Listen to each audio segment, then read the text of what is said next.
no versículo 3, diz: porque transbordarás para a direita e para a esquerda, haverá abundância, a tua posteridade possuirá as nações, e fará que se povoem as cidades assoladas, destruídas. Há uma promessa aqui, há uma promessa para o povo de Deus. Eu já mencionei numa outra ocasião, não numa pregação, mas num encontro que tivemos aqui tempos atrás, que esta promessa foi a promessa que a Bea e eu assumimos para nós quando aceitamos o convite de pastorear na São Mateus. Nós a incorporamos à nossa vida e dissemos: Deus, obrigado, porque tu farás prosperar, tanto para a direita quanto para a esquerda, e haverá um grande povo que te adorará. Haverá um grande povo, e haverá resultados para as próximas gerações, daquilo que tu fazes em nosso meio. Eu continuo crendo nisso, mas é uma promessa que era muito mais ampla do que uma promessa para uma comunidade circunscrita geograficamente. É uma promessa mais ampla. E é interessante que no versículo 3 está a promessa, no versículo 2 está a condição para que a promessa se cumpra. Às vezes nós não temos discernimento. As promessas possuem condições. Aliás, há uma condição que perpassa todas as demais condições.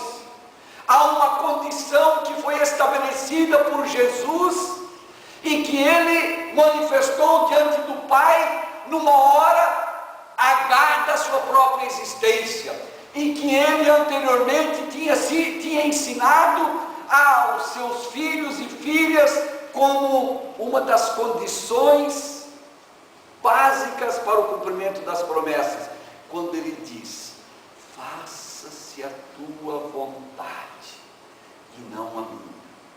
Seja feita a tua vontade, assim na terra como no céu, e não a nossa vontade. Esta é a premissa absoluta. Esta é a verdade maior. Mas aqui no versículo 2, se fala de outros princípios que devem anteceder o cumprimento das promessas. No versículo 2 se fala, eu vou ler, é bom ler de novo: alarga o espaço da tua tenda. Ele não diz da tua casa, ele não diz do teu castelo, ele não diz da tua fortaleza, ele não diz do teu bunker, ele fala da tenda, da barraca.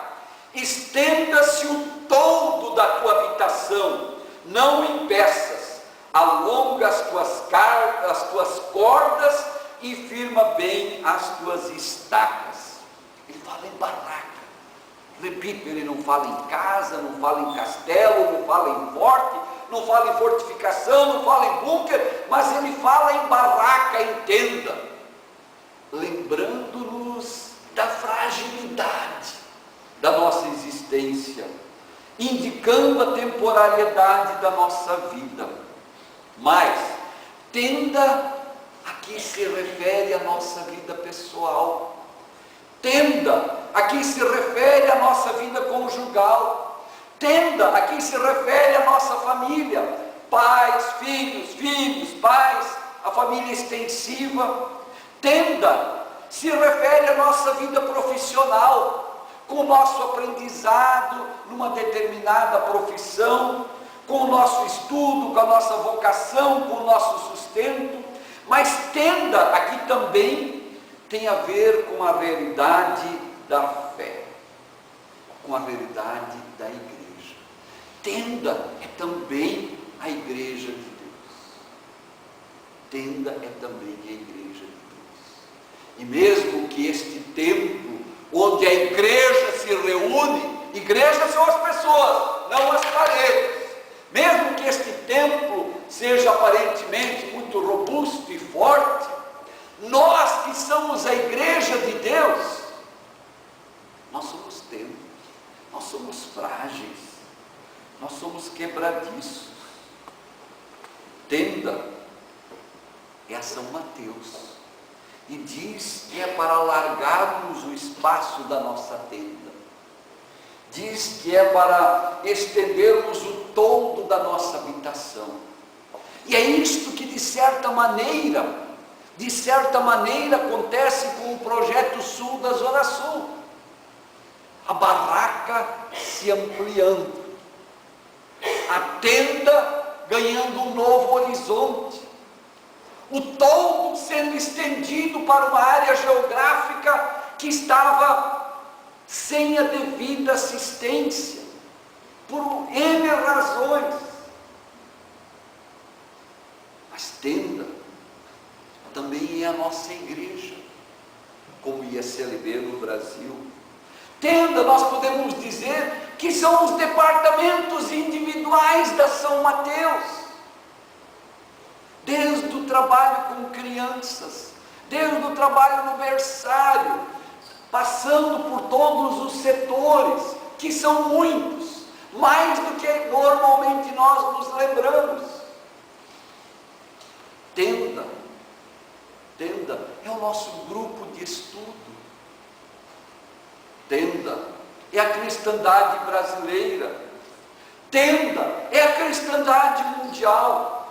E um fato interessante, deveras interessante, é que a igreja, as igrejas, as denominações, todas elas passam nos dias atuais por um significativo abalo na sua membresia. Em outras palavras, em todas as denominações cristãs do mundo se nota uma diminuição na membresia, desde lá do hemisfério norte até cá embaixo.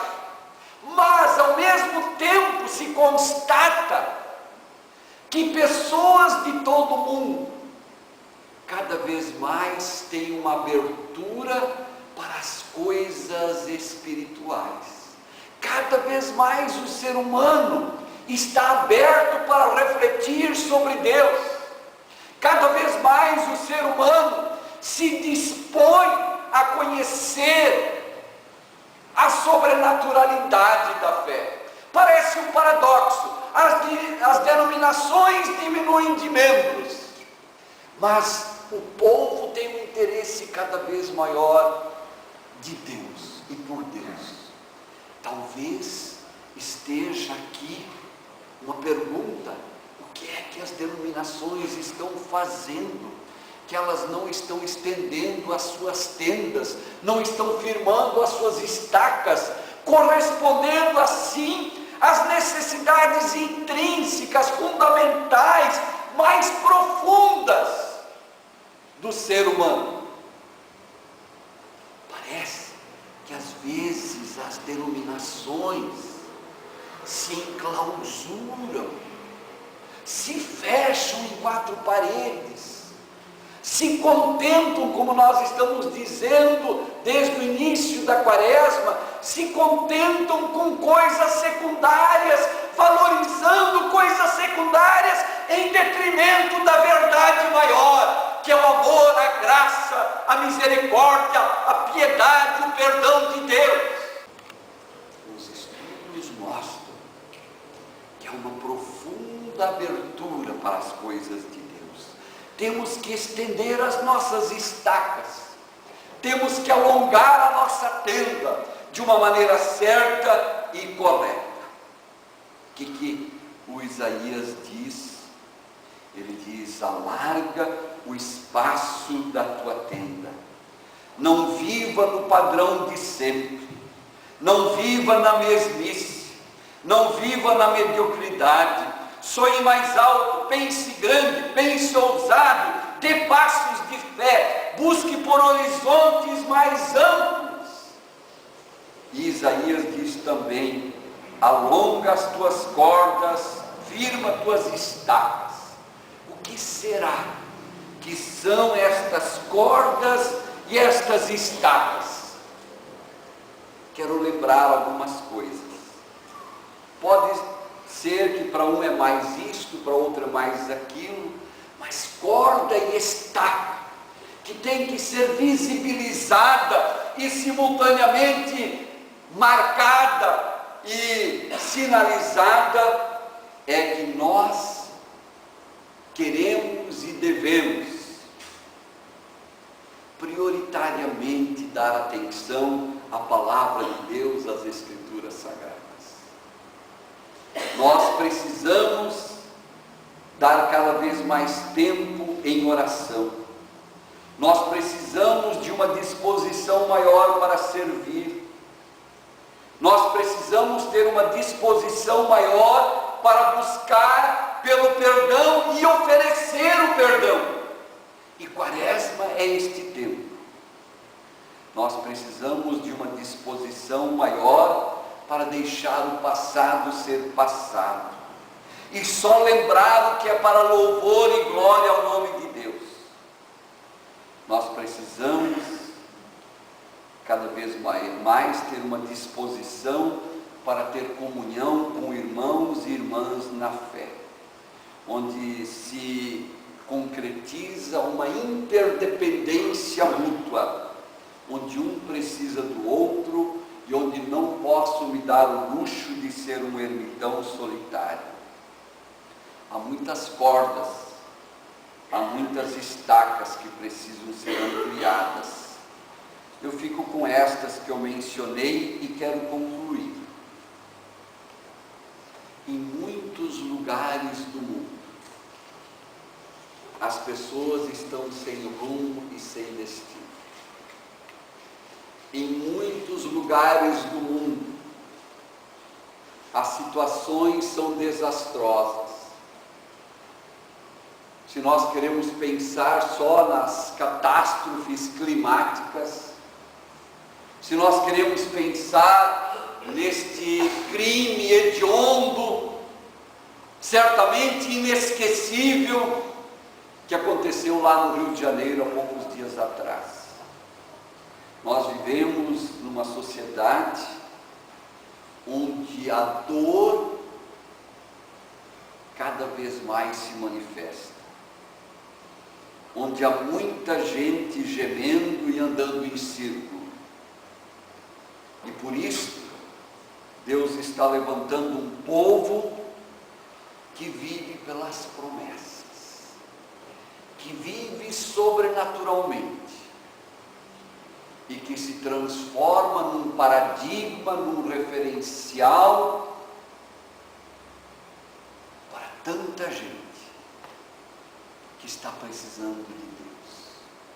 Agora, Jesus nos escolhe para sermos os seus representantes aqui nesta terra.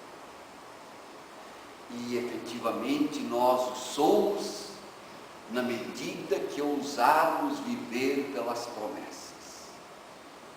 Que tu e eu sejamos conhecidos como aqueles que audaciosamente, contra todos os cálculos, e apesar das circunstâncias, creem que Deus é o mesmo ontem, hoje e o será eternamente. Quando isto acontecer, o mundo começará a escutar a nossa voz. Amém.